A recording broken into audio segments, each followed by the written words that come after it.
Hello friends, फरीवार एक बार आपનું exam knowledge YouTube ચેનલમાં હાર્દિક સ્વાગત છે।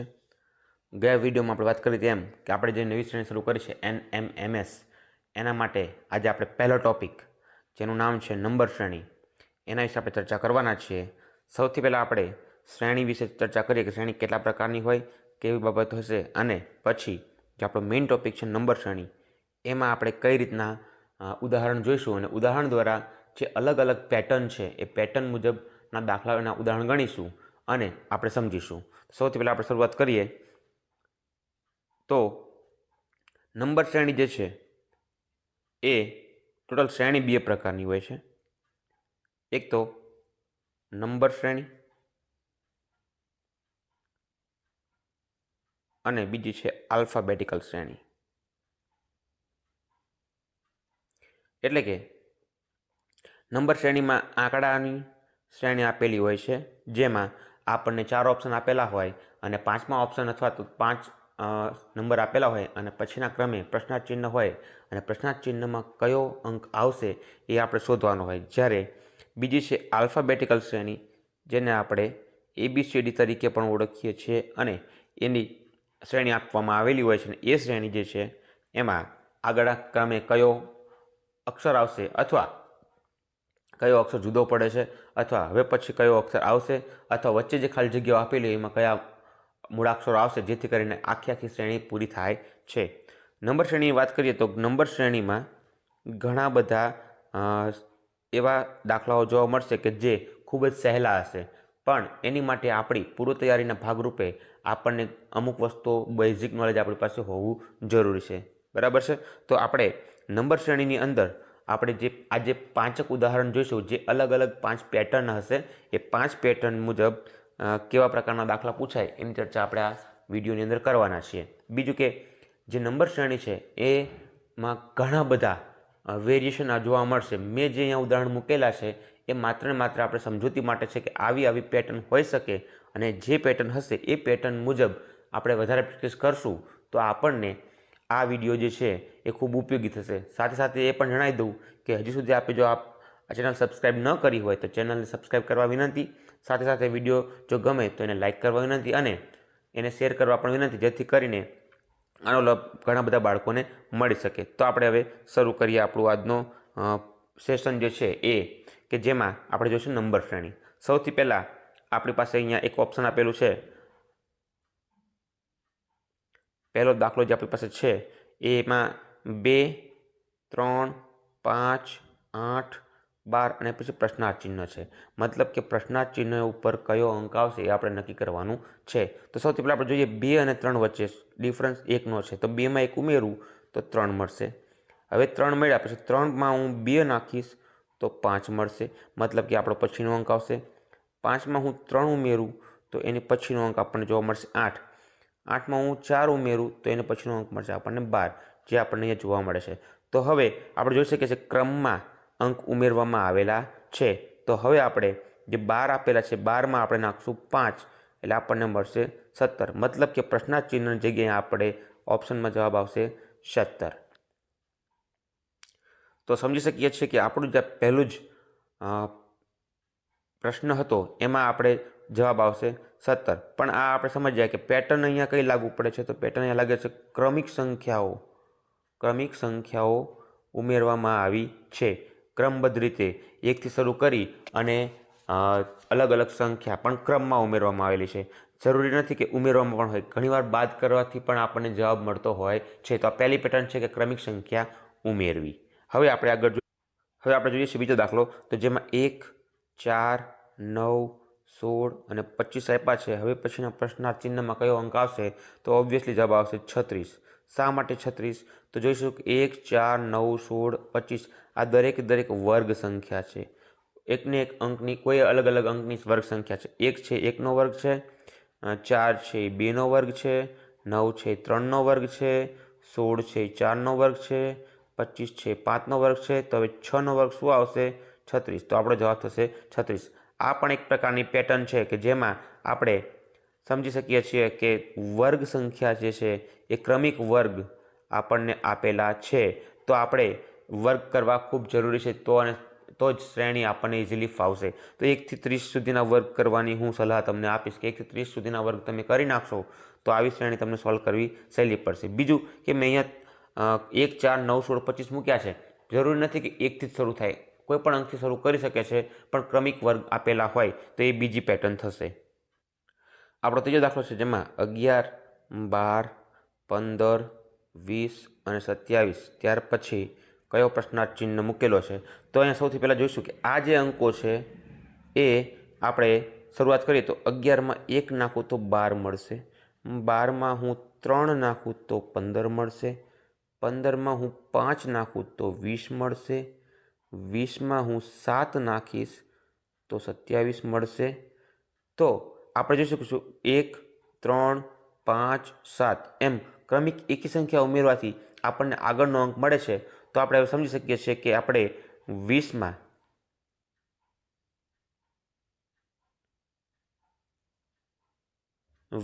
આપણે 7 નાખ્યા તો 27 મળે છે. તો 27માં આપણે 9 ઉમેરશું તો આપણને 36 જવાબ મળશે. મતલબ કે પ્રશ્નાર્થ ચિહ્ન જગ્યાએ જવાબ આવશે 36.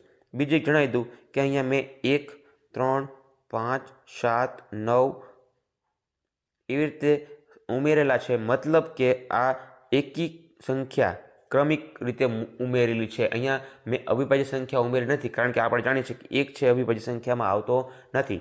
ઘણીવાર વિદ્યાર્થીઓ એવી ભૂલ કરી બેસે છે કે અહીંયા તો અવિભાજ્ય સંખ્યાઓ ઉમેરેલી છે, તો અવિભાજ્ય સંખ્યા ઉમેરવામાં 9ની જગ્યાએ 11 ઉમેરે અને જવાબ લાવે. ઓપ્શનનો જવાબ હોઈ પણ શકે ખરો, પણ એ સાચો જવાબ નથી, કારણ કે આપણે જાણીએ છીએ કે 1 છે અવિભાજ્ય સંખ્યા નથી. સૌથી નાની અવિભાજ્ય સંખ્યાની શરૂઆત 2થી થાય છે. તો 2 છે એ ઉમેરેલા હોય તો આપણે એવું માની શકીએ કે ક્રમિક અવિભાજ્ય સંખ્યાઓ ઉમેરેલી છે, પરંતુ અહીં ક્રમિક એકી સંખ્યાઓ ઉમેરેલી છે. તો આપણે એ પ્રમાણે આ દાખલો ગણીશું. હવે આગળનો દાખલો જોઈએ તો 3, 5, 9, 15, 30 અને પ્રશ્નાર્થ ચિહ્ન છે. પ્રશ્નાર્થ ચિહ્નની જગ્યાએ શું આવશે આપણે શોધવાનું છે. સૌથી પહેલાં આપણે જોઈએ તો 3માં 2 ઉમેરીશું તો 5 મળશે, 5માં 4 ઉમેરીશું તો 9 મળશે, ત્યારબાદ 9માં આપણે 6 ઉમેરીશું તો 15 મળશે, ત્યાર પછી 15માં 8 ઉમેરીશું તો 23 મળશે. તો જોઈ શકાય છે અહીંયા 2, 4, 6, 8 એટલે કે ક્રમિક બેકી સંખ્યાઓ ઉમેરી અને આગળનો અંક આવે છે. તો હવે આપણે 23 છે, 23માં આપણે 10 ઉમેરીશું તો આપણને જવાબ મળશે 33. એટલે કે પ્રશ્નાર્થ ચિહ્નની જગ્યાએ આપણને 33 ઓપ્શનમાં જે હશે એ આપણને જવાબ મળશે. તો આ પણ એક પ્રકારની પેટર્ન છે જે આગળ આપણે જોઈએ કે ક્રમિક એકી સંખ્યા ઉમેરવી, એ જ બીજી પેટર્ન છે ક્રમિક બેકી સંખ્યા ઉમેરવી. અહીંયા આપણે અત્યારે ઉમેરવાવાળું જોઈ રહ્યા છીએ. જરૂરી નથી કે એકલું ઉમેરવાનું હોય. ઘણીવાર એકી સંખ્યા ક્રમિક એકી સંખ્યા બાદ કરવું હોય અથવા તો ક્રમિક બેકી સંખ્યા બાદ કરી અને જવાબ મેળવેલો હોઈ શકે. તો આપણે સૌથી પહેલાં પેટર્ન સમજીશું અને પેટર્ન આધારિત આપણે દાખલાનું સોલ્યુશન કરવા પ્રયત્ન કરીશું. હવે જોઈએ આપણે નેક્સ્ટ દાખલો. અહીંયા પાંચમો દાખલો 1, 8, 27, 64 અને પ્રશ્નાર્થ ચિહ્ન છે. તો આપણે જોઈ શકીશું કે આ બધા જ અંક જે છે એ કોઈને કોઈ સંખ્યાના ઘન છે. મતલબ કે 1નો ઘન 1, 2નો ઘન 8, 3નો ઘન 27, 4નો ઘન 64. તો હવે આપણને ખબર પડી જશે કે 5મો એટલે કે 5નો ઘન એ જ આપણો જવાબ હશે. તો 5નો ઘન આપણને ખબર છે 125 થાય છે. તો 125 છે એ આપણો પ્રશ્નાર્થ ચિહ્નની જગ્યાએ આવતો આપણો જવાબ હશે. તો આ છે એક ક્રમિક સંખ્યાઓના ઘન ઉમેરવાથી આપણને એક પ્રકારની શ્રેણી મળે છે. તો આપણે એ પ્રમાણે આ દાખલો ગણીશું. તો આજે આપણે આ 5 જે અલગ અલગ પેટર્ન હતી એ પેટર્ન વિશે ચર્ચા કરી અને આ જ 5 પેટર્નના પ્રેક્ટિસ કરીશું. તો આ 5 પેટર્ન આધારિત કોઈ પણ પ્રશ્ન જો આપણને NMMSની એક્ઝામમાં પૂછાશે તો આપણને બિલકુલ આવડશે અને આપણે સારી રીતે એને સોલ્વ કરી શકું. ફરી એકવાર સમજાવી દઉં કે આપણે ક્રમિક સંખ્યાઓ ઉમેરવી એટલે કે 1, 2, 3, 4, 5 ક્રમિક ઉમેરેલી હોય, શક્ય બને ઘટાડે મતલબ બાદ કરેલી પણ હોઈ શકે. તો એ પેટર્ન બંને અલગ અલગ થઈ જશે, પણ એક જ પેટર્નના આધારે આપણે બે વસ્તુ સમજી શકીએ છીએ. ત્યારબાદ ક્રમિક એકી અને ક્રમિક બેકી સંખ્યા, ક્રમિક એકી અને ક્રમિક બેકી સંખ્યા ઉમેરવી અથવા ઘટાડવી, આ પ્રકારની એક પેટર્ન હોઈ શકે. ક્રમિક સંખ્યાનો વર્ગ અથવા ક્રમિક સંખ્યાનો ઘન, આ પણ આપણા પેટર્નમાં હોઈ શકે. તો આ 4 પેટર્ન જે છે એ આપણે શીખા અને શક્ય છે કે વર્ગ ઉમેરેલો હોય કે વર્ગ બાદ કરેલો હોય, ઘન ઉમેરેલો હોય કે ઘન બાદ કરેલો હોય. તો તો એ પ્રકારના પેટર્ન આધારિત દાખલાઓ કે શ્રેણીઓ આપણને મૂકેલી હોય તો આપણે એને ઇઝીલી સોલ્વ કરી શકીએ છીએ. તો હું આશા રાખું છું કે આ જે 5 ઉદાહરણ મેં તમને સમજાવ્યા છે એ 5 ઉદાહરણ તમને ખૂબ ઉપયોગી થશે અને એના આધારિત બીજા વિશેષ શ્રેણી કે ના દાખલા જે છે એ આપ પ્રેક્ટિસ કરી અને વધુમાં વધુ સારામાં સારા માર્ક્સ મેળવો અને પરીક્ષામાં જો આવા પ્રશ્ન પૂછાય તો આપ સારી રીતે સોલ્વ કરી શકો. એ જ સાથે અહીંયા આજના વિડીયોમાં આપણે એ જ નંબર શ્રેણીને આગળ વધારતા બીજી અમુક પેટર્ન જોઈશું જે તમને આવનારી NMMSની એક્ઝામમાં પ્રશ્ન સોલ્વ કરવામાં ખૂબ ઉપયોગી થશે અને આ પેટર્નની વિવિધ રીતે પ્રેક્ટિસ કરવાથી NMMS એક્ઝામમાં ઘણા બધા પ્રશ્નો આપ ઇઝીલી સોલ્વ કરી શકશો એવી મને આશા છે.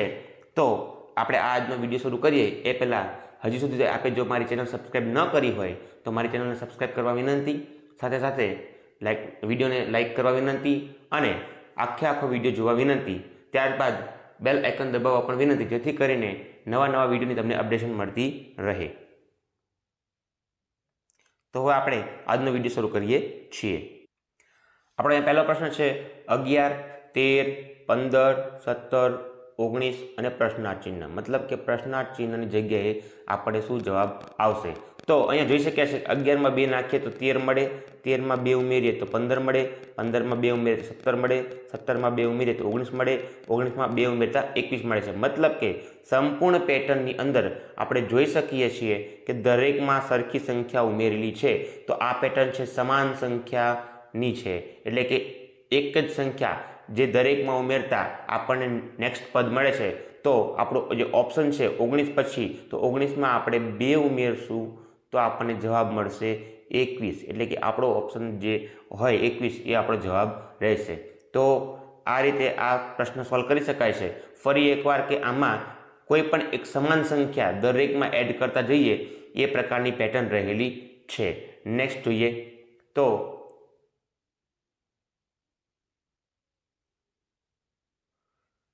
35, 37, 40, 45, 52 અને પ્રશ્નાર્થ ચિહ્ન.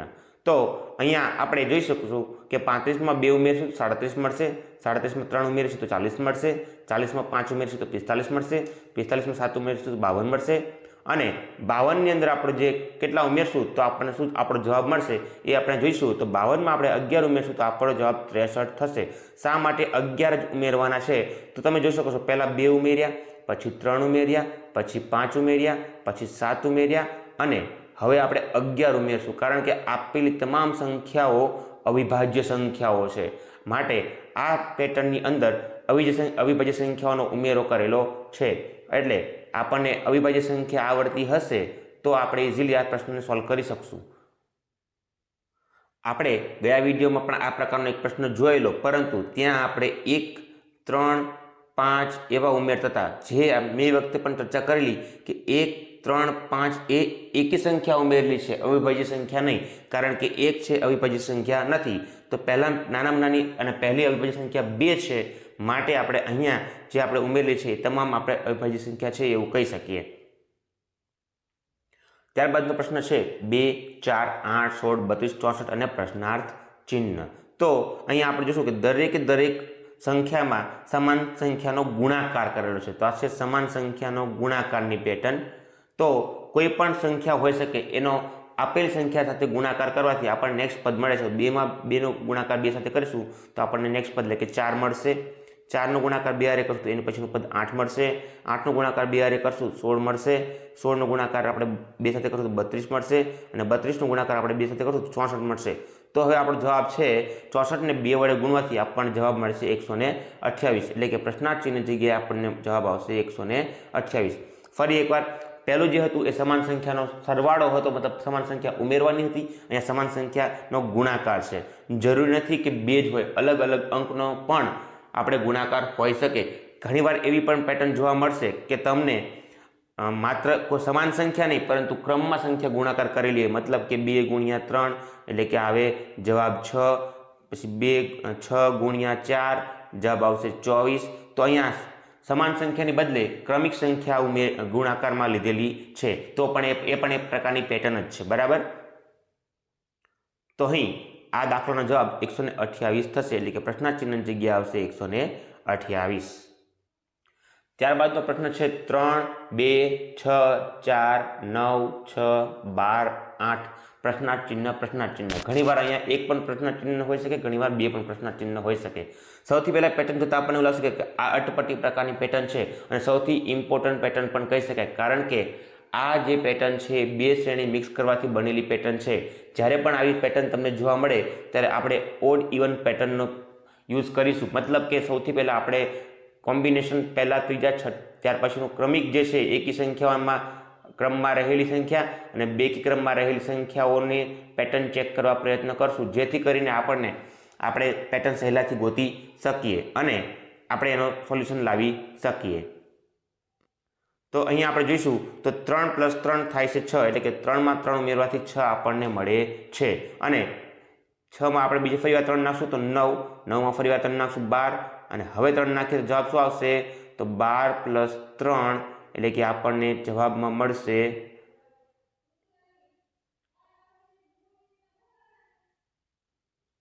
12 + 3 આપણને જવાબમાં મળશે 15। તો અહીંયા પહેલા પ્રશ્ન ચિહ્ન જગ્યા આવશે 15। ત્યાર પછી આપણે બીજી પેટર્ન જોઈશું તો 2 માં 2 નાખશું મળશે 4, 4 માં 2 ઉમેરશું 6, 6 માં 2 ઉમેરશું 8, તો હવે 8 માં 2 ઉમેરવાથી આપણને જવાબ મળશે 10, એટલે કે આપણે બીજો પ્રશ્ન ચિહ્ન છે એનો જવાબ આવશે 10। તો આ રીતે આ ઓડ ઇવન પેટર્ન છે જે ખૂબ અગત્યની પેટર્ન છે, કારણ કે ઘણીવાર પરીક્ષામાં આ પ્રકારની પેટર્ન પૂછાય છે ત્યારે આપણને એ સોલ્વ કરવામાં ડિફિકલ્ટી પડે છે, કારણ કે 3 પછી ઘટાડો થયો, પાછો વધારો થયો, પાછો ઘટાડો થયો, આવું કઈ રીતે થાય છે એ સમજતા આપણને થોડીક વાર લાગે છે। તો મોટાભાગે આવી જ્યારે પેટર્ન જોવા મળે ત્યારે સૌથી પહેલાં આપણે સમજવું કે ઓડ ઇવન પેટર્નનો આપણે ઉપયોગ કરી જોઈએ, એટલે કે એકાંતરિત સંખ્યામાં કોઈ સંખ્યા ઉમેરવાથી અથવા બાદ કરવાથી કે ગુણાકાર કરવાથી આપણને નેક્સ્ટ પદ મળે છે એ વિચારશું તો આપણને ખ્યાલ આવશે કે આ પેટર્નનો યુઝ થયેલો છે। ત્યાર પછી આપણે જોઈએ નેક્સ્ટ પ્રશ્ન છે 3, 4, 8, 17, 33 અને પ્રશ્નાર્થ ચિહ્ન।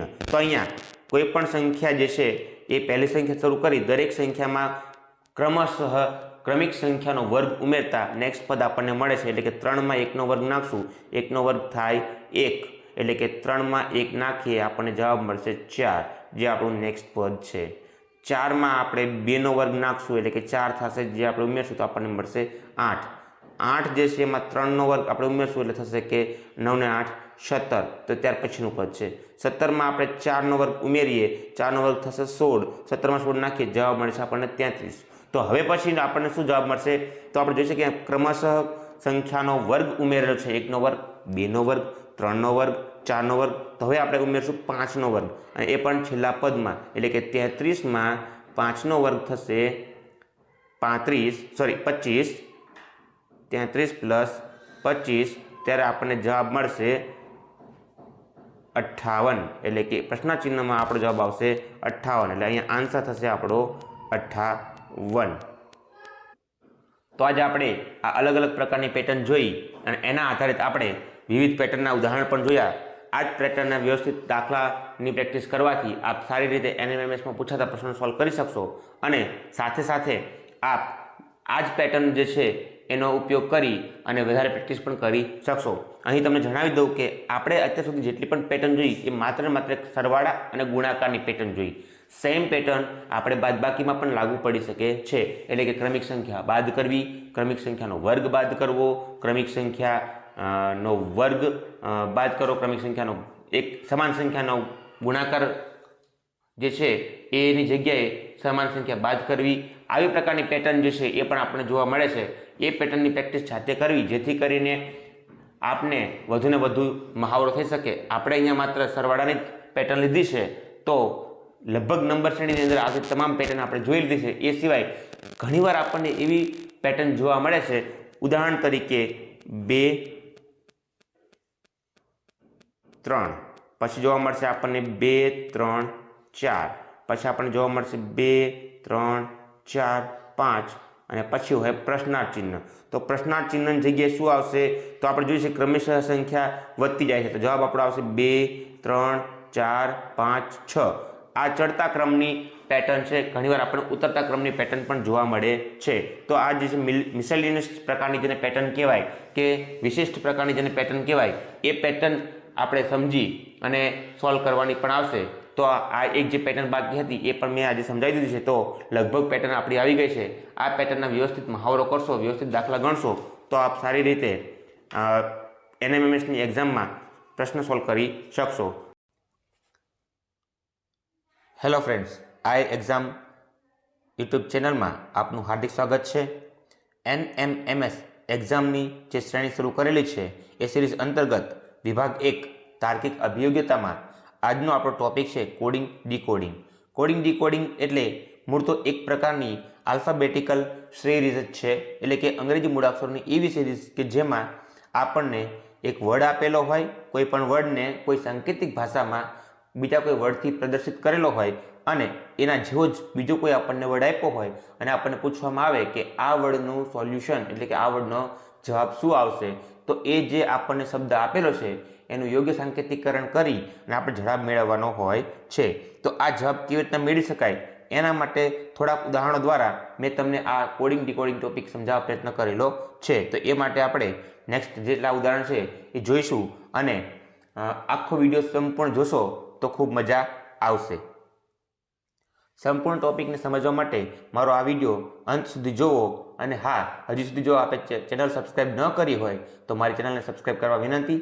સાથે સાથે જો આપને આ વિડીયો ગમે તો લાઇક કરવા વિનંતી, શેર કરવા વિનંતી અને સાથે સાથે બેલ આઇકન દબાવવા પણ વિનંતી, જેથી કરીને મારા આવનારા નવા વિડીયો છે એ અંગેની જે અપડેટ આપને મળતી રહે.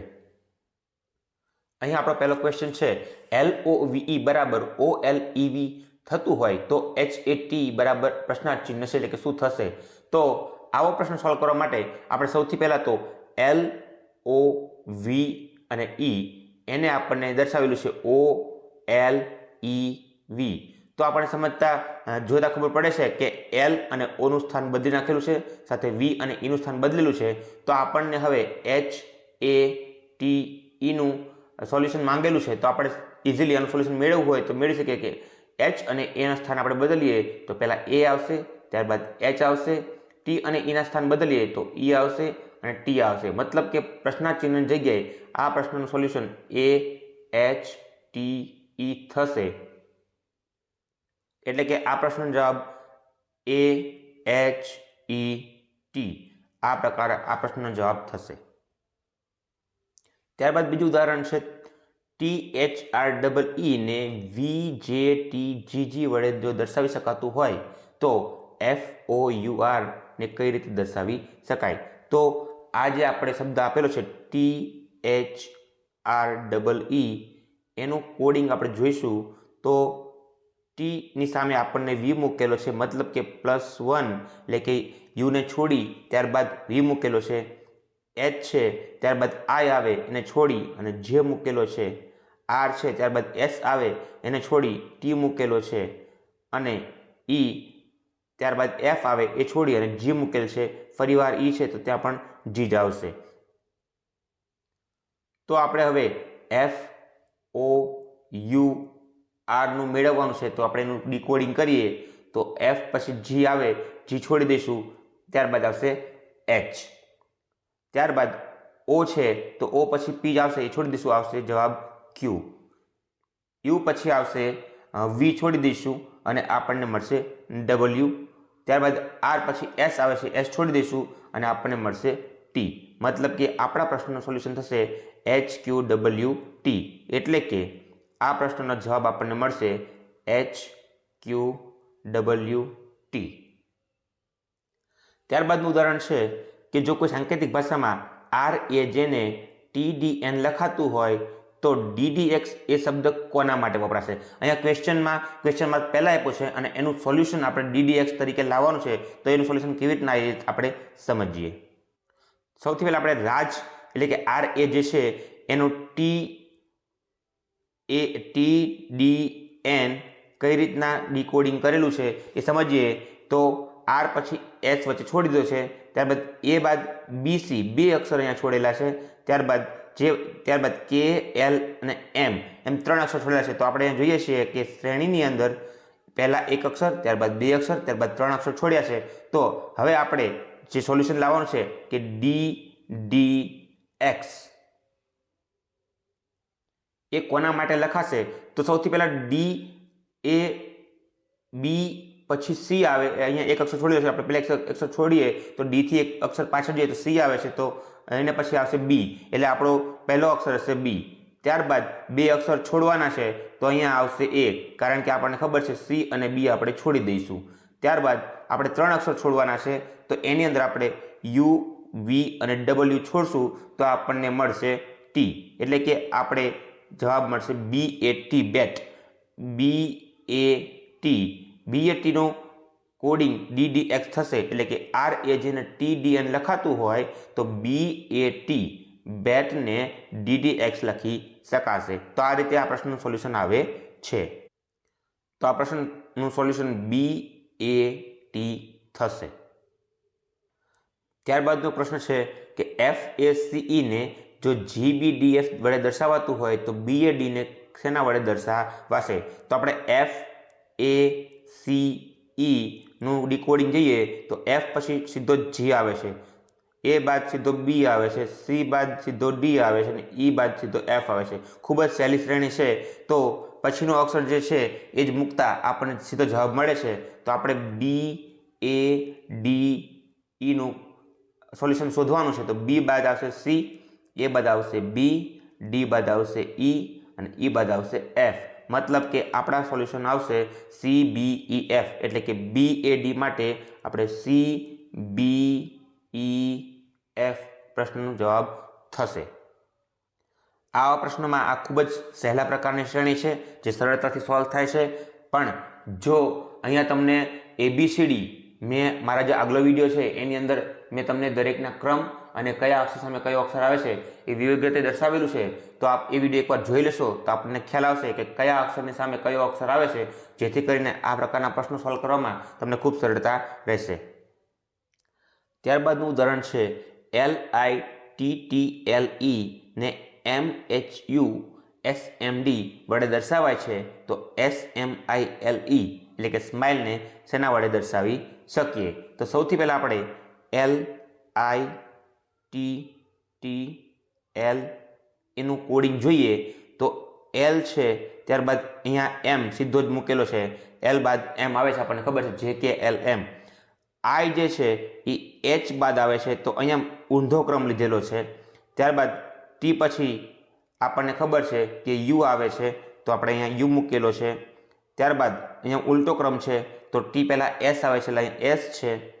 L બાદ M આવે ફરી પાછું, તો અહીંયા M મૂકેલું છે અને E પહેલાં D આવે છે. તો આ પ્રમાણે તમે જોઈ શકો છો કે શ્રેણીમાં એક +1 તો એક -1, મતલબ એક સીધો ક્રમ ચાલે છે તો બીજામાં ઉલટો ક્રમ ચાલે છે.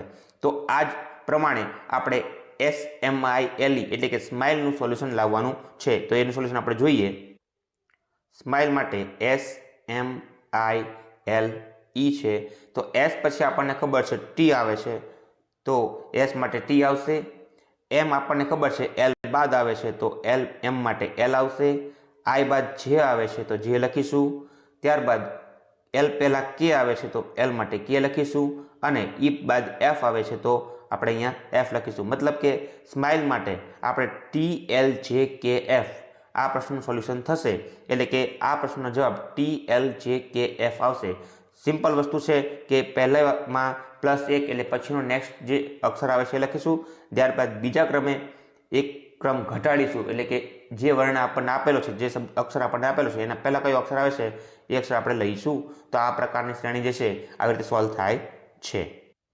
ત્યારબાદ નેક્સ્ટ પ્રશ્ન છે સાયન્ટિસ્ટ SCIENTIST.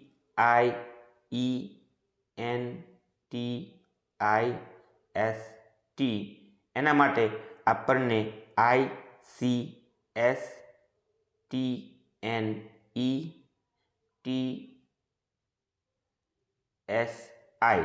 આ પ્રમાણે પ્રશ્ન આપેલો છે.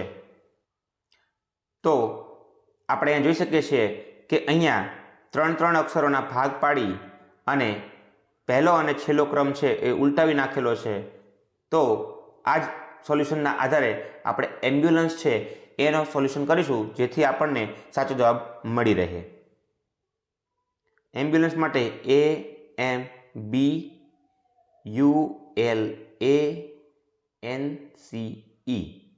તો અહીંયા આપણે જોઈ શકીએ છીએ કે અહીંયા ઉલટો ક્રમ કરીએ તો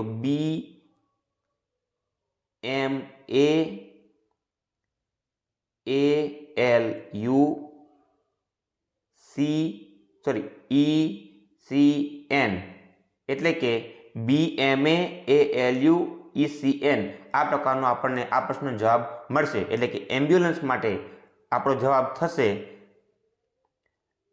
BMAALUECN.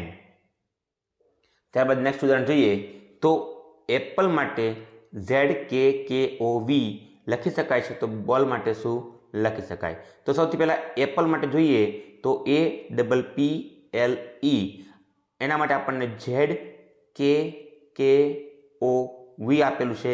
તો મેં પહેલાં કીધું એમ કે આપણને ABCDના તમામ અક્ષરો કયા અક્ષરની સામે કયો અક્ષર આવે છે બે સરખા ભાગ પાડીએ તો A to M એટલે 1 થી 13 થશે, N to Z 14 થી 26 થશે. તો કયા અક્ષરની સામે કયો અક્ષર આવે છે જો આપણને ખ્યાલ હશે તો આ પ્રશ્ન ઇઝીલી સોલ્વ કરી શકીશું. ઉદાહરણ તરીકે એની સામે Z આવે છે, મતલબ સૌથી પહેલો અક્ષર A, સૌથી છેલ્લો અક્ષર Z.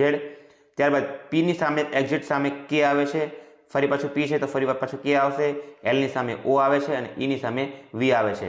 બંનેના સવડા ઉલટા ક્રમ જોશો તો પણ તમને ખ્યાલ આવશે કે એ પહેલેથી પાંચમો છે E, તો V છે છેલ્લેથી પાંચમો ક્રમ છે. તો આ કોડિંગના આધારે આપણે બોલનું સોલ્યુશન કરવાનું છે. તો બોલ માટે આપણે જોઈએ તો BALL બોલ માટે થશે B ની એક્ઝેક્ટ સામે આવશે Y, A ની સામે આવશે Z, આપણે તરત જોયું છે. L ની સામે આવશે O, L ની સામે આવશે O. આમ તો ત્રણ શબ્દ તમે અહીંયા A L માટે તો અહીંથી તમને મળી રહી છે. તો ખાલી B માટે આપણે જોઈએ તો B ની સામે એક્ઝેક્ટ આવશે Y. તો આ પ્રશ્નનું સોલ્યુશન આપણને YZOO મળે છે. તો આ રીતે આ એક અલગ પ્રકાર છે આ શ્રેણીમાં જે સોલ્વ કરવા માટે દરેક મૂળાક્ષરની સામે કયો મૂળાક્ષર આવે છે એ આપણને આવડવું ખૂબ જરૂરી છે. નેક્સ્ટ પ્રશ્ન જોઈએ તો LAP માટે KMZBOQ આપેલો છે, તો નોટ માટે શું આવશે? તો LAP માટે આપણે જોઈએ તો L માટે અહીંયા K અને M, મતલબ કે આગળ અને પાછળનો શબ્દ અક્ષર લીધેલો છે. તો એ માટે આપણે જોઈએ તો આપણે જાણીએ છીએ કે આપણે A to Z ગણીએ છીએ, પણ ABCD ની અંદર Z પછી ફરી પાછો A આપણે મતલબ સર્કલ તરીકે ચાલવાનું હોય તો A પહેલા આવશે Z અને A પછી આવશે B. તો આપણે જોઈ શકીએ KMZB. ત્યારબાદ P માટે જોઈએ તો P પહેલા O આવશે અને P બાદ Q આવે છે, એટલે કે આપણને LAP માટે KMZBOQ આપેલું છે. તો એ પ્રમાણે આપણે નોટ માટે શોધવાનું છે. તો નોટ માટે આપણે NOTE ચર્ચા કરીએ તો N છે, N પહેલા આપણને ખબર છે M આવે છે અને N બાદ O આવે છે. ત્યાર પછી O માટે આપણે જોઈએ તો સૌથી પહેલા N આવે છે, ત્યારબાદ P આવે છે. T માટે જોઈએ તો S આવે છે, ત્યારબાદ ST અને U આવે છે. ત્યારબાદ E માટે જોઈએ તો પહેલા D આવે છે અને ત્યારબાદ F આવે છે. મતલબ નોટ માટે આપણે MONPSUDE લખી શકીએ છીએ. મતલબ કે નોટ માટે પ્રશ્નાર્થ ચિહ્નની અંદર MONPSUDF આ પ્રશ્નનું સોલ્યુશન આ રીતના થશે. ખૂબ સહેલી રીત છે, પણ આપણને ABCDમાં આગળનો પાછળનો ક્રમ આપણને આવડતો હોવો જરૂરી છે. ત્યારબાદ ઉદાહરણ જોઈએ તો એક્સેલન્ટ માટે TNELLECXC આપેલું છે, મતલબ કોઈ એક સાંકેતિક ભાષામાં એક્સેલન્ટને આ રીતે લખી શકાય છે. તો માર્કેટને કઈ રીતે લખી શકાય? મોટાભાગે આવા પ્રશ્નો ખૂબ સહેલા હોય છે, કારણ કે અહીંયા જોઈ શકાય છે કે એક્સેલન્ટ જે લખેલું છે એનો ઊંધો જ અક્ષર અહીંયા દર્શાવેલો છે. મતલબ તમામ અક્ષર જે છે એ ઉલટા ક્રમમાં દર્શાવ્યા છે, એટલે આપણને સીધો જવાબ મળી જાય એવું છે. તો એક્સેલન્ટમાં ઊંધે જોઈએ તો TNELLECXE છે, જે આપણને ઓલરેડી અહીંયા કોડિંગ તરીકે આપેલું છે. તો આપણે અહીંયા માર્કેટ માટે શબ્દ ગોતવાનો હોય તો ખૂબ સહેલું થઈ જશે. તો માર્કેટ માટે જો આપણે એને ઉલટું લખીએ તો TEKRAM એટલે કે માર્કેટ માટે આ પ્રશ્નનો સોલ્યુશન ખૂબ સહેલું છે. TEKRAM એ સોલ્યુશન તરીકે આપણે લખી શકીએ છીએ અને માર્કેટ માટે જવાબ પણ એ જ થશે. તો તો આ ખૂબ જ સહેલી એવી શ્રેણીનો એક પ્રકાર છે જે આપણે સરળતાથી સોલ્વ કરી શકીએ છીએ. ત્યારબાદ બીજા ઉદાહરણ ચર્ચા કરીએ તો MEAT માટે TEAM એટલે કે ટીમ શબ્દ લખેલો છે, તો BALE માટે કયો શબ્દ આવશે? તો અહીંયા આપણે જોઈએ MEAT, તો અહીંયા T અને M નો ક્રમ બદલું તો T પહેલાં લખું, M પછી છેલ્લે લખું, વચ્ચેના અક્ષર M ને M રાખીશ તો આપણને જે આપેલું છે એ આપણને મળી જાય છે. તો એ જ આધારે આપણે BALE નું સોલ્યુશન શોધવું હોય તો આપણે B અને E નો ક્રમ બદલીએ તો સૌથી પહેલાં E અને સૌથી છેલ્લે B મૂકીશું, વચ્ચેના અક્ષર M ને M મૂકશું તો EALB. તો BALE માટે EALB સોલ્યુશન આપણને મળે છે. ખૂબ સરળ આ પણ એક પ્રકારની શ્રેણી છે જે સહેલાઈથી સોલ્વ થઈ શકે છે. હવે પછીનું જે ઉદાહરણ છે એમાં આપણે જોઈ શકીએ તો કોઈ એક વર્ડ માટે આપણને ન્યુમેરિકલ એટલે કે આંકડાકીય કોડિંગ આપેલું છે અને એના આધારે આપણને કોઈ એક શબ્દ આપ્યો છે એનું ન્યુમેરિકલ એટલે કે આંકડાકીય કોડિંગ કરવાનું છે. તો આ પ્રકારના પ્રશ્નો પણ એનએમએમએસમાં ઘણીવાર જોવા મળે છે. અહીંયા આપણે આગળ જોયેલા પ્રશ્નોના પ્રકાર કરતાં ખૂબ સહેલા પ્રકાર છે. એટલા માટે સહેલા છે કે અહીંયા પર્ટિક્યુલર જ્યારે આપણને કોઈ વર્ડ માટે કોઈ કોડિંગ આપેલું છે આંકડાકીય, ત્યારે એમાં દરેક અક્ષર માટે પર્ટિક્યુલર એક અંકનું કોડિંગ થયેલું છે. એના આધારે આપણને જે અક્ષરનો કોડિંગ માંગેલું છે એ મેળવવું ખૂબ સહેલું થઈ જાય છે. ઉદાહરણ તરીકે TASK માટે આપણને 2 4 6 8 આપેલું છે, HELP હેલ્પ માટે 1 3 5 7 આપેલું છે. તો એના આધારે આપણે PLEASC એટલે કે પ્લીઝનું આપણે કોડિંગ ગોતવાનું છે. તો સૌથી પહેલાં આપણે જોઈએ તો T માટે અહીંયા 2 છે સૌથી પહેલાં, ત્યારબાદ A માટે 4 છે, S માટે 6 આપેલું છે અને K માટે 8 આપેલું છે. તો આવી રીતના હેલ્પમાં પણ દરેક અક્ષર માટે એક અક્ષર કોડિંગ કરેલો છે. તો આપણે ગોતવાનું છે પ્લીઝ માટે. તો P માટે આપણે સૌથી પહેલાં જોઈશું તો P અહીંયા છેલ્લે છે, એનો અક્ષર છે 7. ત્યારબાદ L આપણને એનાથી આગળ છે, એના માટે આપ્યો છે 5. ત્યારબાદ એની આગળ છે, એની માટે છે 3. ત્યારબાદ A, તો A માટે આપણને ખબર છે 4, આપણે અહીંયા જોયું છે. ત્યારબાદ S માટે આપણે જોયું 6 છે અને E, તો E માટે છે 3. મતલબ કે પ્લીઝનું કોડિંગ થશે 7 5 3 4 6 3. તો આ પ્લીઝનું કોડિંગ થશે જે આપણો જવાબ છે. ખૂબ સહેલી રીત છે, ખૂબ સહેલી શ્રેણી છે, કારણ કે આપણને પ્રશ્નમાં જ જે કોડિંગ આપેલું છે એનો જ ઉપયોગ કરી અને આપણે જવાબ મેળવવા માટે કોડિંગ કરવાનું છે. ત્યારબાદ બીજો એક પ્રકાર જોઈએ તો આ પ્રકારની જે અંક અને અક્ષરની જે મિશ્ર શ્રેણી છે એમાં આપણને ABCDનો દરેક અક્ષરનો ક્રમ આપણને ખબર હોવો જરૂરી છે. તો આ પ્રકારના પ્રશ્નો ખૂબ સહેલાઈથી સરળ થશે. ઉદાહરણ તરીકે HAND માટે 8 1 14 4 આપેલું છે, એટલે કે H માટે 8, A માટે 1, N માટે 14 અને D માટે 4. આપણે જાણીએ છીએ કે આ તમામ ક્રમ જે છે એ ABCDમાં દરેકે દરેક જે તે અક્ષરનો પોતાનો ક્રમ છે, મતલબ એ ક્રમ ઉપર ગોઠવાયેલા છે. તો એ જ કોડિંગનો ઉપયોગ કરી આપણે HARD નું સોલ્યુશન ગોતવાનું છે. તો આપણને H તો ઓલરેડી આપેલું છે, H માટે છે 8, A માટે પણ આપેલું છે 1. ત્યારબાદ R માટે થશે 18, R માટે 18 થશે અને D પણ આપણે અહીંયા આપેલું છે ઓલરેડી 4. તો હાર્ડ માટે 8 1 18 4 આ પ્રકારનો આપણને જવાબ મળશે. એટલે કે હાર્ડનું સોલ્યુશન 81 18 4 જોવા મળે છે. આ પ્રકારની શ્રેણીમાં ફરી એકવાર કહું છું કે દરેકે દરેક મૂળાક્ષરનો ક્રમ આપણને આવડવો ખૂબ જરૂરી છે, કારણ કે એના આધારિત આપણે દાખલાનું સોલ્યુશન આવતું હશે. ત્યારબાદ ઉદાહરણ જોઈએ તો આ પ્રકારના પ્રશ્નો પણ ઘણીવાર એનએમએમએસમાં જોવા મળે છે કે E માટે 5 એટલે ABCDમાં Eનો ક્રમ 5મો છે. એનો ઉપયોગ કરી, મતલબ કે ABCDમાં આવતા તમામ અક્ષરના ક્રમનો ઉપયોગ કરી અને સરવાળો કરીને કોઈ ક્રમ મેળવતા હોઈએ તો એના આધારિત આપણને જે પ્રશ્ન પૂછેલો હોય કે જે શબ્દ પૂછેલો હોય એમાં પ્રશ્નાર્થ ચિહ્નની જગ્યાએ શું આવશે એ આપણે મેળવવાનું હોય છે. તો E બરાબર 5 છે, તો E બરાબર 5 આપણે જાણીએ છીએ. ત્યારબાદ M માટે આપણને ખબર છે 13 છે. ત્યારબાદ P માટે આપણે જાણીએ છીએ 16 આવશે. R હમણાં જ જોયું 18 આવે છે. ફરી પાછું E માટે આપણને ખબર છે 5 આવે છે। તો 5, 13, 16, 18 અને 5 આ બધા જનો સરવાળો કરશું તો આપણને ખબર છે જવાબ મળશે 66। તો આ 66 જે છે એ ઓલરેડી એમ્પાયર માટે આપણને આપેલા છે। તો આપણે રિપેર માટે શબ્દ માટે ગોતવાનું છે, એનો આપણે ઉકેલ મેળવવાનો છે। તો સૌથી પહેલાં આર, તો આર માટે આપણે જાણીએ છીએ કેટલા આવે છે, તો આર માટે આવશે 18। ત્યારબાદ ઈ આપણને ખ્યાલ છે, પ્રશ્નમાં પણ આપેલું છે 5। ત્યારબાદ પી આપણે હમણાં જ જોયું 16। ત્યારબાદ એ આપણને ખબર છે 1। ત્યારબાદ આઈનો થશે 9 અને આર ફરી પાછો આર છે એના માટે 18 થશે। તો આ દરેકનું આપણે સરવાળો કરીશું તો 18 અને 5 23 ને 10 43 ને 6 49, 1 50 ને 9 59, 59 ને 1 60 ને 10 70 અને સોરી આ બધા જનો સરવાળો કરશું તો 18 ને 5 23, 23 ને 10 33 ને 6 39, 39 ને 1 40, 40 ને 9 49, 49 ને 1 50 અને બાકી વધે 17 એટલે કે 67 જવાબ આવશે।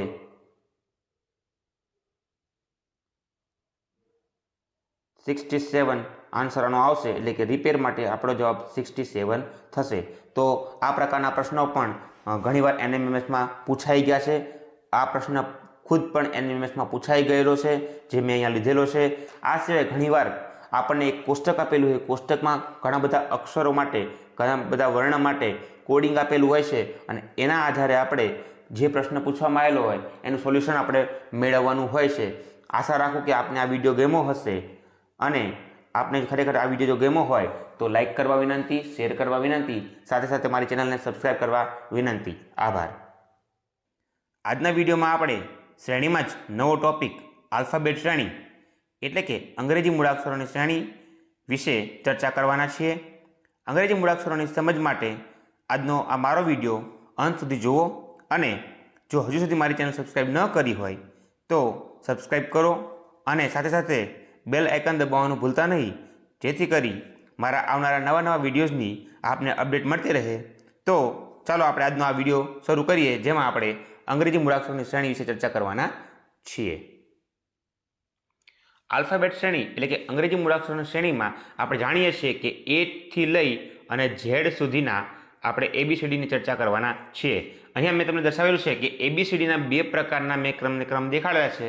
ડાબી બાજુથી એટલે એથી શરૂ કરીને ઝેડ સુધીના આપણે ક્રમ જોઈશું તો એ થી ઝેડ સુધીમાં 1, 2, 3, 4, 5 એમ 26 સુધી અને એ જ એબીસીડીનો ઉલટો ક્રમ એટલે કે 26 થી લઈને 1 સુધી એ ક્રમ મેં અહીંયા તમને દર્શાવેલા છે, જે આપણે જાણવા માટે ખૂબ જરૂરી છે, કારણ કે નંબર શ્રેણીની જેમ જ અંગ્રેજી મૂળાક્ષરોની શ્રેણીમાં જ્યારે આપણે ચર્ચા કરતા હોઈશું ત્યારે ક્યાંક ને ક્યાંક કોઈ પણ મૂળાક્ષરનો શરૂઆતથી ક્રમ એટલે કે સવડો ક્રમ અને ઉલટો ક્રમ કયો આવે છે એ આપણી માટે ધ્યાનમાં હોવું જરૂરી છે। હું એક તમને વસ્તુ અહીંયા જણાવી દઉં કે એક્ઝામમાં પણ જ્યારે શરૂઆત થાય ત્યારે છેલ્લા જે રફકામ માટેનું પેજ આપેલું હોય છે એની અંદર શક્ય બને તો આ પ્રમાણે ક્રમ લખી દેવા, જેથી કરીને તમને નંબર શ્રેણી અને આલ્ફાબેટ શ્રેણી માટે ખૂબ ઉપયોગી થાય અને આલ્ફાબેટ શ્રેણીની અંદર મૂળાક્ષરોનો ક્રમ તમે સહેલાઈથી જાણી શકો, જેથી કરીને તમને આ પૂછવામાં આવેલો પ્રશ્ન છે એ સહેલાઈથી સોલ્વ કરી શકો। અહીંયા જોઈ શકાય છે કે એને આપણે પહેલો ક્રમ પણ આપેલો છે અને જો ઉલટો ક્રમ જોઈએ તો એનો 26મો ક્રમ છે। એમ દરેકે દરેક મૂળાક્ષર જે છે એનો સવડો ક્રમ અને ઉલટો ક્રમ કયો થાય છે મેં અહીંયા દર્શાવેલું છે। બીજું જોઈએ કે એબીસીડી જે છે એમાં દરેક મૂળાક્ષર જે છે મેં 2 ભાગ પાડેલા છે, ઉપર એ થી એમ અને નીચે એન થી ઝેડ, મતલબ 13-13ના 2 સરખા ભાગ પાડેલા છે।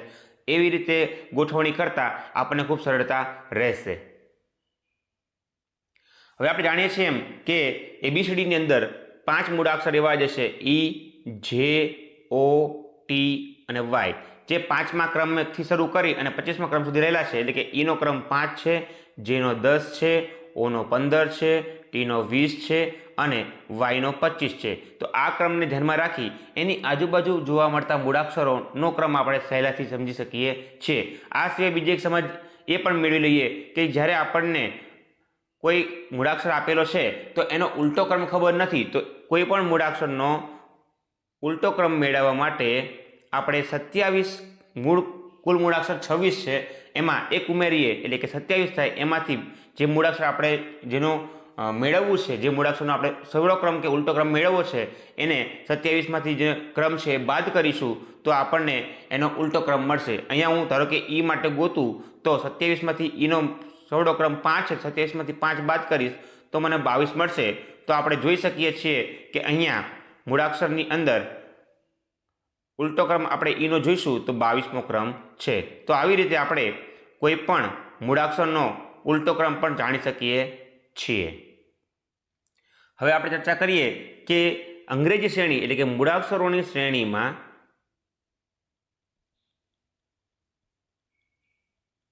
આપણને કેવા પ્રકારના પ્રશ્નો પૂછાય છે, તો એના માટે આપણે જોઈ શકીએ છીએ. પહેલો પ્રકાર એવો છે કે ક્રમશઃ 2 કે 3 મૂળાક્ષરો જોવા મળે. ઉદાહરણ તરીકે BC, DE, ત્યાર પછી FG, ત્યાર પછી પ્રશ્નાર્થ ચિહ્ન. એટલે કે પ્રશ્નાર્થ ચિહ્નમાં શું આવશે તો અહીંયા જોશો ક્રમશઃ 2 અક્ષરોની અને ક્રમશઃ 2 મૂળાક્ષરો જે છે એક જૂથમાં જોવા મળે છે. તો BC પછી DE, FG, હવે શું આવે HI. તો આ પ્રકારે આપણે પ્રશ્નો સોલ્વ કરીશું. તો આ એક પહેલો પ્રકાર છે. અહીંયા આપણે ચર્ચા કરી કે એ 2 જૂથની વાત હતી. ઘણીવાર 3 જૂથ પણ જોવા મળે છે. તો ABC, ત્યારબાદ DEF, ત્યાર પછી GHI. હવે શું આવશે તો આપણે જાણી શકીએ છીએ કે J, K અને L આવી શકે. તો આ પ્રકારના જૂથનો પણ આપણને ઘણીવાર પ્રશ્ન જોવા મળે. ત્યારબાદ એક એવો પ્રકાર જોવા મળે છે કે અંગ્રેજી મૂળાક્ષરોની શ્રેણીમાં વચ્ચે 1, 2 અથવા વધારે અક્ષર છોડી દીધેલા હોય. ઉદાહરણ તરીકે આપણે જોઈએ તો C, EF, ત્યારબાદ HIJ, ત્યારબાદ LMNO. ત્યાર પછી પ્રશ્નાર્થ ચિહ્ન હોય, મતલબ કે પ્રશ્નાર્થ ચિહ્નમાં શું આવશે તો આપણે જોઈ શકીએ C છે, ત્યાર પછી D અહીંયા લીધેલો નથી, એ દૂર કરેલો છે. ત્યાર પછી EF, ત્યાર પછી G લીધેલો નથી, HIJ, ત્યારબાદ K લીધેલો નથી, LMNO. તો હવે જવાબ શું આવે તો P આપણે બાદ કરી દઈશું. P પછી આવશે Q, R, S and T. તો આપણો ત્રણ અક્ષરની મૂળાક્ષરની શ્રેણી હોય તો સોરી અહીંયા 4 અને હવે 5મો Q, R, S, T અને U. આ પ્રકારે આપણે આ પ્રશ્ન સોલ્વ કરી શકીએ છીએ. ત્યાર પછીનો એક પ્રકાર છે જેમાં 2 મૂળાક્ષરોના જૂથની શ્રેણીમાં વચ્ચે ચોક્કસ સંખ્યાના મૂળાક્ષરને આપણે છોડી દીધા હોય અને એ પ્રકારની શ્રેણી જોવા મળે. ઉદાહરણ કે CD, ત્યારબાદ FG, ત્યારબાદ IJ, ત્યારબાદ LM અને પછી જોવા મળશે પ્રશ્નાર્થ ચિહ્ન.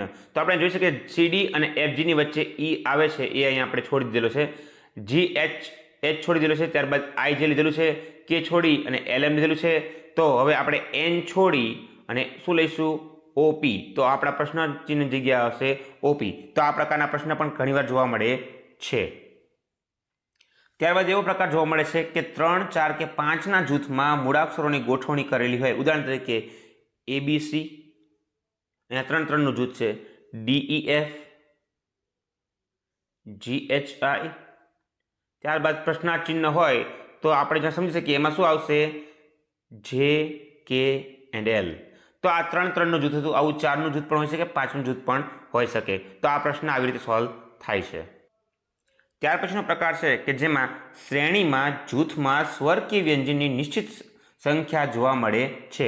ઉદાહરણ તરીકે PAQ, ત્યારબાદ QER, ત્યારબાદ RIS, ત્યાર પછી પ્રશ્નાર્થ ચિહ્ન છે. તો આપણે જોઈશું કે અહીંયા A, E, I આપણે જાણીએ છીએ 5 પ્રકારના સ્વર છે. A, E, I, O, U. આ 5 અક્ષર એવા છે જે સ્વર તરીકે ઓળખાય છે. તો અહીંયા A, E, I આવી ચૂક્યું છે, તો બાકી રહેલો હવે O આવશે. તો વચ્ચેનો અક્ષર O હશે એટલે આપણને ખ્યાલ આવી જાય છે. ત્યારબાદ જોઈએ P ઉપરથી Q, Q પછી R, તો હવે આવશે S, Q પછી R પછી S, તો હવે આવશે T. તો જવાબ આપણો થશે SOT. તો આ પ્રકારે આ દાખલો સોલ્વ થાય છે, જે આપણે અંગ્રેજી મૂળાક્ષરોની શ્રેણીમાં નેક્સ્ટ પ્રકાર છે એ જોઈએ છીએ. આ જ પ્રકારના પ્રશ્નમાં ઘણીવાર આવું પણ જોવા મળે છે APE, EQI, IRO, ત્યારબાદ પ્રશ્નાર્થ ચિહ્ન. તો આપણે જોઈ શકીએ 2 સ્વરની વચ્ચે એક વ્યંજન આવેલું છે, તો પહેલાં પી, પછી ક્યુ, પછી આર, તો વચ્ચે એસ આવશે, બરાબર. હવે એ ઈ આઈ ઓ, તો આવશે ઓ યુ. તો આપણો પ્રશ્નનો જવાબ થશે ઓ એસ યુ. તો આ પ્રશ્ન છે આવી રીતના સોલ્વ થાય છે. અને મોટાભાગના પ્રકાર જે પરીક્ષામાં જોવા મળે છે એ આપણે પૂરા કરીએ છીએ. હવે આપણે નેક્સ્ટના ઉદાહરણો સમજી શકીએ છીએ. હવે આપણે તમામ પ્રકારના શ્રેણીના પ્રશ્નો જોયા બાદ એના ઉદાહરણ સમજીએ. તો અહીંયા પહેલો દાખલો છે C D F I M and પ્રશ્નાર્થ ચિહ્ન, એટલે કે પ્રશ્નાર્થ ચિહ્નની જગ્યાએ શું આવશે. તો આપણે જાણીએ કે સીમાં આપણે ત્યારબાદ સીધો ડી જ આવે છે. ત્યાર પછી ડીમાં આપણે +1 એટલે કે ઈ ઉમેરીએ, ત્યાર પછી આપણને જોવા મળે છે એફ, એટલે કે અહીંયા ઈ છોડી દીધેલો છે. ત્યાર પછી આપણે જોઈએ તો એફ પછી આપણને GH છોડી દીધેલા છે અને આવે છે આઈ. ત્યારબાદ આપણે જે કે એલ 3 છોડીએ ત્યારે આપણને જવાબ મળે છે એમ. તો હવે આપણને શું જવાબ મળશે, તો આપણે અહીંયા NOP Q આટલા છોડી દઈશું તો આપણને જવાબ મળશે આર. મતલબ કે આ પ્રશ્નનો જવાબ થશે આર. અહીંયા સમજશો કે અહીંયા પહેલા એક પણ અક્ષર છોડેલ નથી, ત્યારબાદ એક અક્ષર, ત્યારબાદ 2 અક્ષર, ત્યારબાદ 3 અક્ષર અને છેલ્લે 4 અક્ષર. તો આ ક્રમશઃ અક્ષરો છે વધારતા જઈ અને મૂળાક્ષરો વધારતા જઈ અને આપણે શ્રેણી પૂર્ણ કરેલ છે. તો આ પ્રકારે આ પ્રશ્નનું સોલ્યુશન થાય છે.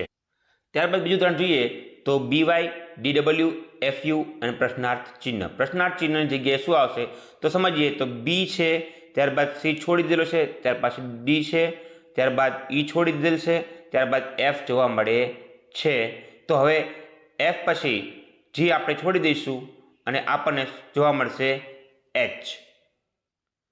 એવી જ રીતે આપણે વાયથી શરૂઆત કરીએ તો વાય છે એ એક્સ પહેલાં આવે છે, તો એક્સ છોડી દીધેલો છે તો ડબલ્યુ આપણે લઈશું. ત્યારબાદ આપણે અહીંયા ડબલ્યુ પછી વી છોડી દીધેલ છે, આવશે યુ.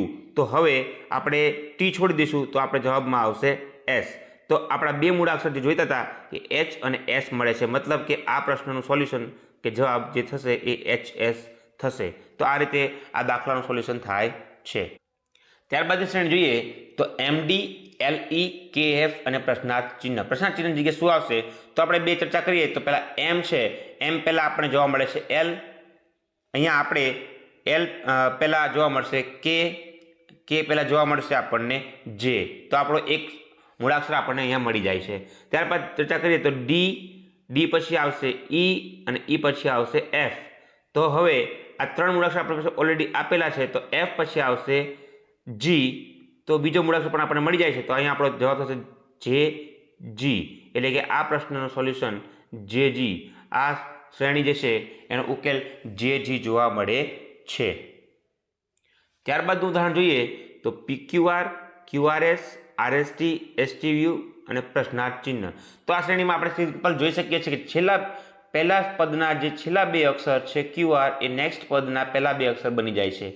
તો આ આખી શ્રેણી આવી રીતે આગળ વધે છે.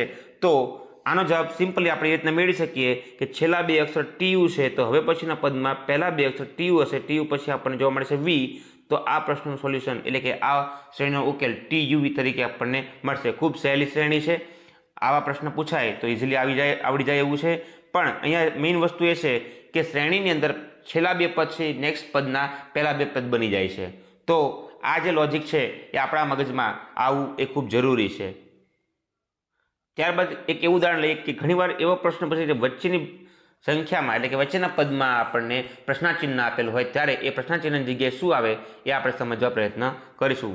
તો પી છે, ત્યારબાદ પ્રશ્નાર્થ ચિહ્નમાં કયો અંક આવશે ખબર નથી, ત્યારબાદ પ્રશ્નાર્થ ચિહ્ન પછી આર છે, તો આપણને ખબર પડશે કે 2ની વચમાં ક્યુ આવે છે. ત્યારબાદ આપણે જોઈએ તો એસ છે, એટલે આપણો એક જે પદ આપણે જોઈએ છીએ એમાં પહેલો અક્ષર છે ક્યુ હશે. ત્યારબાદ જોઈએ તો ડી પહેલાં શું આવે આપણને ખબર નથી અત્યારે, પણ એની પહેલાં બી લખ્યો છે, તો બી અને ડીની વચમાં આપણે જાણીએ છીએ સી આવે. તો આપણો બીજો જે પદ હશે એ ક્યાંક ને ક્યાંક સી જોવા મળશે. ત્યાર પછી આપણને અહીંયા એ આપેલું છે. અને છેલ્લા વાત કરીએ તો ઝેડ પહેલાં હવે ઓબ્વિયસલી આપણને જાણવા મળશે શું આવે વાય પહેલાં આપણે જોવા મળશે એક્સ આપેલો છે અને એની પહેલાં આપણને ડબલ્યુ આપેલું છે. તો આપણે જે જોઈતું પદ છે એ QCY એટલે કે QCY આ શ્રેણીનો જવાબ થશે, જે આપણે ખૂબ સરળતાથી આ સોલ્વ કરી શક્યા છીએ. ત્યારબાદ એક ઉદાહરણ જોઈએ તો ABC, EFG, JKL અને પ્રશ્નાર્થ ચિહ્ન. તો આપણે સમજીએ છીએ અહીંયા કે ABC પછી એક પદ જે આવે છે D અહીંયા છોડી દીધેલું છે, ત્યારબાદ EFG, ત્યારબાદ HI આવે છે એ છોડી દીધેલું છે, ત્યારબાદ JKL, ત્યારબાદ હવે આપણને ખબર પડશે કે પહેલાં એક પદ છોડ્યું, પછી બે પદ છોડ્યા, તો હવે ત્રણ પદ છોડવા પડે, તો M અને N છોડી દઈશું તો આપણને MNO છોડી દઈશું તો હવે આપણને ત્યાર પછી પદ મળે P, Q અને R, એટલે કે આ શ્રેણીનો જવાબ PQR થશે. તો અહીંયા પણ એક પ્રકારે જોઈ શકીએ છીએ કે એક મૂળાક્ષર છોડ્યો, ત્યારબાદ બે મૂળાક્ષર છોડ્યા, ત્યારબાદ ત્રણ મૂળાક્ષર છોડ્યા. તો આ પ્રકારની પેટર્ન પણ ઘણીવાર જોવા મળતી હોય છે. તો આપણે આ જે ઉદાહરણો જોયા એની વધારે પ્રેક્ટિસ કરવાથી આલ્ફાબેટ શ્રેણી ખૂબ સરળતાથી આપણે સોલ્વ કરી શકીએ છીએ અને નંબર શ્રેણીની સરખામણીમાં ખૂબ જ સરળ શ્રેણી છે. ત્યારબાદ લગભગ આલ્ફાબેટ શ્રેણી એટલે કે અંગ્રેજી મૂળાક્ષરની શ્રેણી છે એ યોગ્ય રીતે સોલ્વ કરવા જઈએ તો એ આરામથી સોલ્વ થઈ જાય છે. આની વધારે પ્રેક્ટિસ કરશો જેથી કરીને NMMSની એક્ઝામમાં મેક્સિમમ સ્કોર તમે કવર કરી શકો. આભાર. વિડીયોમાં વિભાગ 2 શૈક્ષણિક યોગ્યતામાં NMMS એક્ઝામ 2018ના વર્ષમાં વિજ્ઞાન અને ટેકનોલોજીના પૂછાઈ ગયેલા પ્રશ્નોની ચર્ચા કરવાના છીએ. તો આપ આ વિડીયો સંપૂર્ણ જોશો જેથી કરીને 2018ના વર્ષમાં પૂછાઈ ગયેલા તમામ પ્રશ્નોની આપને જાણકારી મળી શકે. અને આપને જો આ વિડીયો ગમે તો વિડીયોને લાઇક કરવા વિનંતી, સાથે સાથે મારી ચેનલને સબસ્ક્રાઇબ કરવા વિનંતી અને બેલ આઇકન દબાવવા વિનંતી, જેથી કરીને મારા આવનારા નવા વિડીયોની અપડેટ આપણને મળતી રહે. તો આપણે આજનો વિડીયો શરૂ કરીએ છીએ. વર્ષ 2018માં NMMSની એક્ઝામમાં પૂછાયેલા પ્રશ્નોમાં પહેલો પ્રશ્ન એવો હતો, નીચેના પૈકી કયો ભાગ હળનો નથી? મતલબ જે આપણે ખેતરમાં હળનો ઉપયોગ થાય છે એમાં કયો ભાગ એમાં હોતો નથી? તો ફાલ, જોતન, હળસાફ્ટ આ ત્રણે એમાં જોવા મળે છે. ઓરણી જે છે એ એમાં જોવા મળતો નથી. મતલબ કે આ પ્રશ્નનો જવાબ ઓરણી આવશે, એટલે કે જવાબ સી થશે, એ ઓરણી. ત્યારબાદ બીજો પ્રશ્ન છે, નીચેનામાંથી કયું ખોટું છે? 4 જોડા આપણને આપેલી છે. બેક્ટેરિયલ મેલેરિયાકારક, રાઇઝોબિયમ નાઇટ્રોજન સ્થાપન, ઈસ્ટ બ્રેડનું બેકિંગ અને વાયરસ એઇડ્સ કારક. તો આપણે જાણીએ છીએ એઇડ્સ છે એ વાયરસથી થાય છે.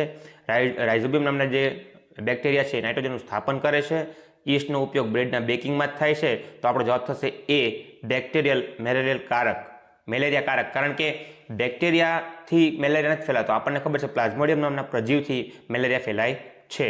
ત્યારબાદ ત્રીજો પ્રશ્ન છે, ડેન્ગ્યુ વાયરસનું વાહક કયું છે? તો ડેન્ગ્યુ વાયરસ જે છે એ આપણે જાણીએ છીએ માદા એડિસ મચ્છરથી ફેલાય છે.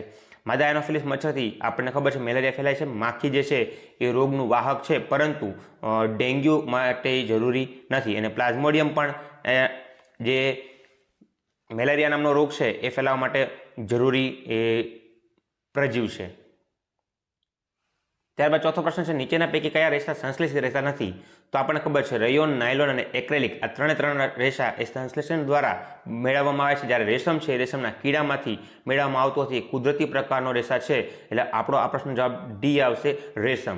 કારણ કે રેશમના જે કીડાઓ છે એમાંથી રેશમ મેળવવામાં આવે છે. ત્યારબાદ રમકડા, કાંસકા વગેરે બનાવવા માટે શેમાંથી બનાવવા માટે શું વપરાય છે? તો આપણને એનો જવાબ ખબર છે કે એ PVCમાંથી બનાવવામાં આવે છે. કારણ કે સેલ્યુલોઝ, બેકેલાઇટ અને એક્રેલિક એ રમકડા અને કાંસકા બનાવવા વપરાતા નથી. ત્યાર પછીનો પ્રશ્ન છે, કઈ ધાતુને કેરોસીનમાં રાખવામાં આવે છે?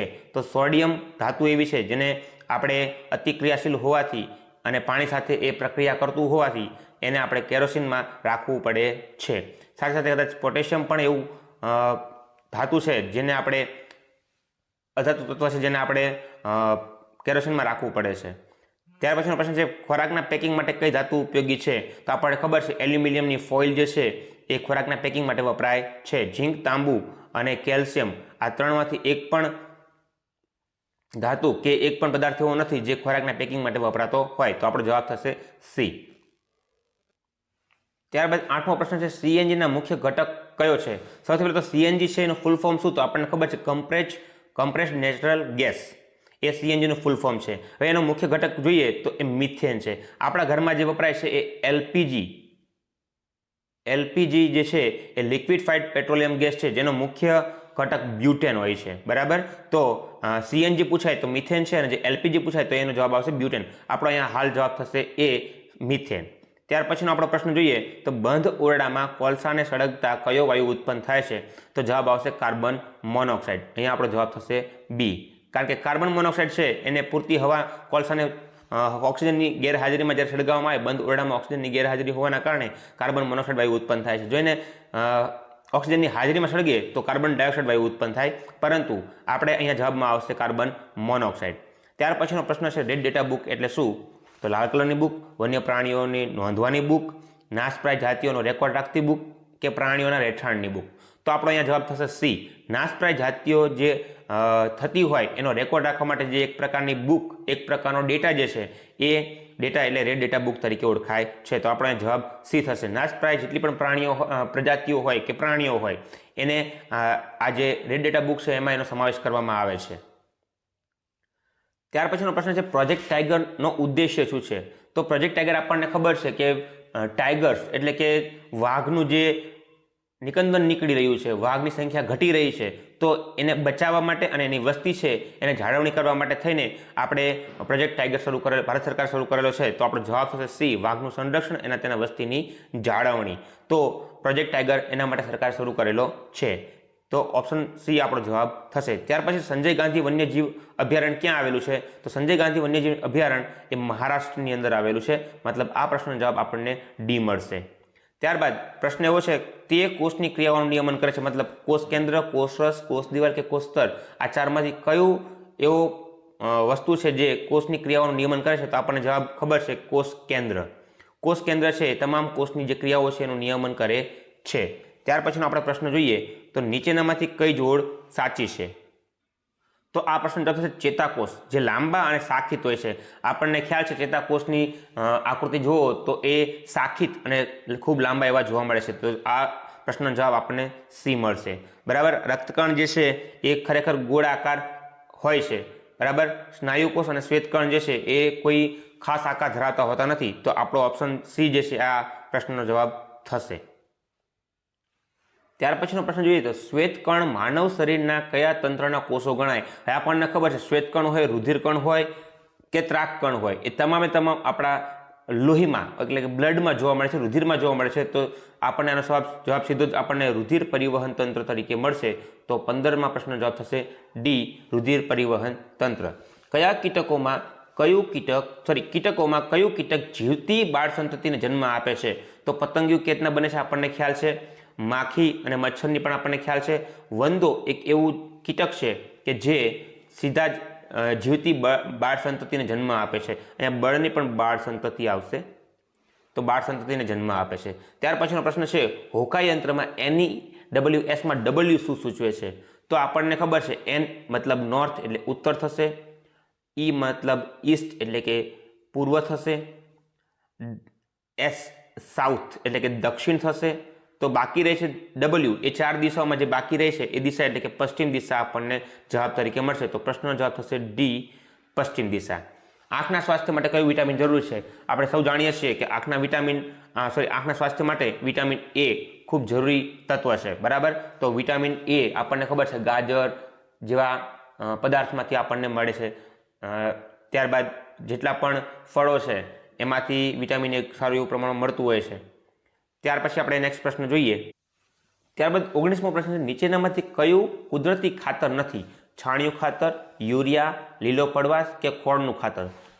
આપણે જાણીએ છીએ કે યુરિયા એ લેબોરેટરીમાં અથવા તો બનાવવામાં આવતું ખાતર છે, એટલે કે એ કુદરતી ખાતર નથી. છાણિયું ખાતર છાણમાંથી બને છે, લીલો પડવાશ પણ કુદરતી રીતે બનાવવામાં આવે છે, ખોળનું ખાતર પણ કુદરતી બનાવવામાં આવે છે. તો આપણો જવાબ થશે બી, યુરિયા.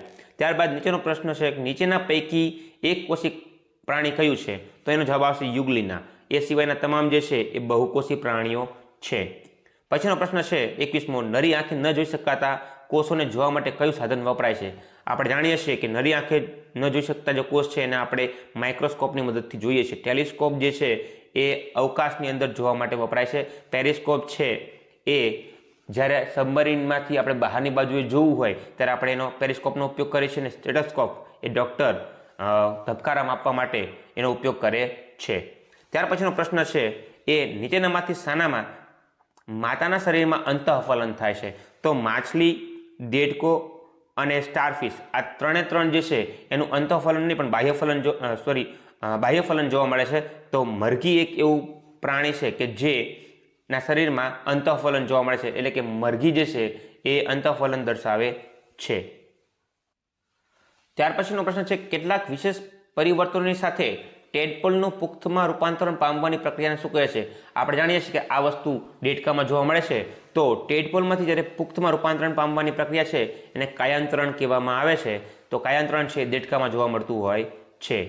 ધાતુઓ એસિડ સાથે પ્રક્રિયા કરે છે ત્યારે જે પાણી ફૂટવા જેવો અવાજ ઉત્પન્ન થાય છે તે કયા વાયુની હાજરી સૂચવે છે? તો પાણી ફૂટવા જેવો અવાજ આવે છે એ હાઇડ્રોજનનો હોય છે, એટલે કે આ પ્રશ્નનો ઓપ્શન આપણને એ મળશે. એ જવાબ થશે હાઇડ્રોજન. ત્યાર પછી મને ઓળખો, મારો નોનસ્ટિક કુકવેરની બનાવટમાં વપરાશ થાય છે. તો ટેફ્લોન એક એવો પદાર્થ છે જેનો ઉપયોગ આપણે નોનસ્ટિક કુકવેર બનાવટમાં કરીએ છીએ, એટલે કે ટેફ્લોનનું પડ આપણે ઉપર લગાડીએ છીએ જેનાથી પદાર્થ ચોંટતો નથી, એટલે ઓપ્શન બી આનો જવાબ થશે. ત્યાર પછી ઘરમાં વિદ્યુત ઉપકરણો અને વિદ્યુત પરિપથમાં કેવા જોડાણમાં હોય છે? તો આપણને ખબર છે કે ઘરની અંદર જે વિદ્યુત ઉપકરણો છે એ વિદ્યુત પરિપથ તમામ સમાંતર રીતે જોડેલા હોય છે. જો શ્રેણીમાં જોડેલા હોય તો કોઈ પણ એક જગ્યાએ ફોલ્ટ થતાં લાઇટ બંધ થતાં આખા ઘરની લાઇટ બંધ થાય છે, પરંતુ સમાંતર શ્રેણીમાં હોવાના કારણે કોઈ એક રૂમની લાઇટ બંધ થાય તો બીજા રૂમની લાઇટ ચાલુ રહેતી હોય છે. તો એ આપણો જવાબ થશે બી, સમાંતર શ્રેણીમાં જોડેલું હોય છે. ત્યાર પછીનો પ્રશ્ન છે નીચેનામાંથી કયો ઉચ્ચાલનનો ભાગ નથી? તો આધારબિંદુ, ભાર અને પ્રયત્ન બળ આ ત્રણ એ ઉચ્ચાલનના ભાગ છે, જ્યારે અંતર છે એ ઉચ્ચાલનનો ભાગ નથી, એટલે કે જવાબ એ આવશે. ત્યાર પછી કઈ પદ્ધતિ નિતારણ પદ્ધતિનો એક પ્રકાર છે? બાષ્પીભવન, પૃથ્થકરણ પદ્ધતિ, ઉર્ધ્વપાતન. તો આપણે જાણીએ છીએ કે પૃથ્થકરણ પદ્ધતિ છે એ પણ એક નિતારણ જેવી જ પદ્ધતિ છે, એટલે કે આ પ્રશ્નનો જવાબ બી આપણને પૃથ્થકરણ પદ્ધતિ મળશે. પૃથ્વી ઉપર 60 ન્યૂટન વજન ધરાવતા પદાર્થનું ચંદ્ર પર વજન કેટલું થાય?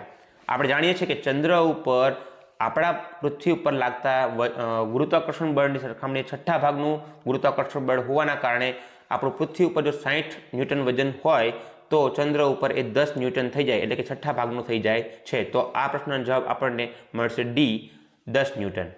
ત્યાર પછીનો પ્રશ્ન છે બે અરીસા વચ્ચે 60 અંશનો ખૂણો રાખવાથી વસ્તુના કેટલા પ્રતિબિંબ મળે? તો અહીંયા જવાબ આવશે એ. આપણને ખબર છે કે વસ્તુના પ્રતિબિંબ મેળવવા માટેનું સૂત્ર આપણને ખ્યાલ છે 360 ને જેટલા અંશનો ખૂણો હોય એટલા વડે ભાગો, અને જે જવાબ આવે એટલે કે અહીંયા 6 જવાબ આવશે એમાંથી એક બાદ કરતા આપણને જે મળે એનો જવાબ થતો હોય છે, એટલે કે જવાબ આવશે ઓપ્શન એ, 5. ત્યારબાદનો પ્રશ્ન છે કયા પ્રકારનું પ્રતિબિંબ હંમેશા ચત્તું હોય છે? તો જવાબ આવશે આભાસી પ્રતિબિંબ હંમેશા ચત્તું હોય છે, એટલે કે બી ઓપ્શન છે આપણો જવાબ થશે. ત્યાર પછીનો પ્રશ્ન છે નીચેનામાંથી કયું સંયોજન નથી? મતલબ કે ખાંડ, મીઠું, પાણી અને સોનું, આમાંથી કયું સંયોજન નથી? તો આપણને ખબર છે ખાંડ, મીઠું અને પાણી આ ત્રણ સંયોજન છે. સોનું છે એ તત્વ છે, તો સોનું અહીંયા જવાબ આવશે, એટલે કે આપણો જવાબ થશે ઓપ્શન ડી, સોનું એ સંયોજન નથી. ત્યાર પછીનો પ્રશ્ન છે નીચે આપેલ શરીરના અવયવના ભાગ અને હાડકાની સંખ્યામાં કઈ જોડ ખોટી છે? મતલબ કે 4 જે જોડ આપણને આપેલી છે, ખોપરીના હાડકા 10, ઢાંકણીના હાડકા 2, આંગળીઓના હાડકા 28 અને સાથળના હાડકા 2. તો એમાંથી આપણો સાચો જવાબ થશે એ, ખોપરીના હાડકા 10. ખોપરીમાં 10 હાડકા હોતા નથી, એ આપણે જાણીએ છીએ. ત્યાર પછીનો પ્રશ્ન છે ડોક્ટરનો થર્મોમીટર કેટલા ગાળાનું તાપમાન માપી શકે છે? તો એનો જવાબ થશે 95 થી 106 ફેરનહીટ સુધીનું તાપમાન એ ડોક્ટરનું જે થર્મોમીટર છે એ માપી શકે છે. અંશ સેલ્સિયસની વાત કરીએ તો એ આપણે 34 થી 40 અંશ સેલ્સિયસ જેટલું તાપમાન એ માપતું આપણને જોવા મળે છે. આપને આ વિડીયો ગમ્યો હોય તો લાઇક કરવા વિનંતી, સાથે સાથે શેર કરવા વિનંતી, અને ફરી એકવાર જો હજી સુધી મારી ચેનલ સબસ્ક્રાઇબ ન કરી હોય તો મારી ચેનલને સબસ્ક્રાઇબ કરવા વિનંતી. અહીંયા વર્ષ 2018ને NMMS એક્ઝામમાં પૂછાયેલા વિજ્ઞાન અને ટેકનોલોજીના તમામ પ્રશ્નો જે છે મેં આવરી લીધા છે. આશા રાખું છું કે તમને આ વિડીયો ગમ્યો હશે, અને તમામ પ્રશ્નો જે છે એ એકવાર તમારે તૈયાર પણ થઈ જશે, અને એમાંથી ઘણા પ્રશ્નો જો આવનારી 2022ની એક્ઝામમાં પૂછાય તો પણ આપને કામ લાગે, એટલા માટે મેં આ વિડીયો બનાવેલો છે. આભાર.